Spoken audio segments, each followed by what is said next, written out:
పొద్దు నుండి ఒంట్లో బాగాలేదండి, చాలా నీరసంగా ఉంది. హాస్పిటల్కి తీసుకెళ్ళండి. నీరసానికి ఎవరైనా హాస్పిటల్కి వెళ్తారా అనే? చిన్నా, తీసుకురారా కషాయం. చూడు శివ, నీ భార్యకి ఎప్లాస్టిక్ ఎనీమియా. తను బతకాలంటే రేపే సర్జరీ చేసి బోన్ మ్యారో రీప్లేస్ చేయాలి. సర్జరీ ఖర్చులు 5 లక్షల దాకా అవుతాయి. అమ్మా అమ్మా, నువ్వు బతకాలంటే ఆపరేషన్ చేయాలంట. దానికి 5 లక్షలు అవుతుందని డాక్టర్ నాతో చెప్పారు. 5 లక్షలా? దానికి నాన్నేమన్నాడు? దానికి నాన్న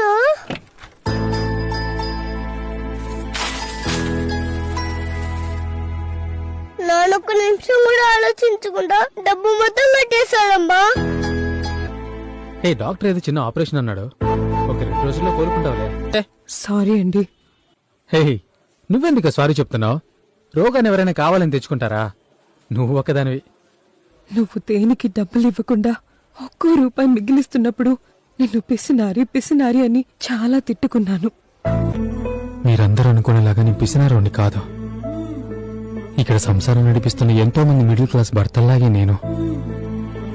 నాకు ఈ షోరూమ్ లో దొరికే బ్రాండెడ్ బట్టల కన్నా బజార్లో దొరికే ₹100 చొక్కాలోనే ఆనందం. ఆ గూడు ఇవ్వాలో రేపో విచ్చేయాలంటే ఏదో ఒక ఎదురుగాలికి అది కొంచెం కూడా జరగకుండా ఇంకా ఎంతైనా కష్టపడి ఇలాగే గట్టిగా నించుంటానే. Download ShareChat.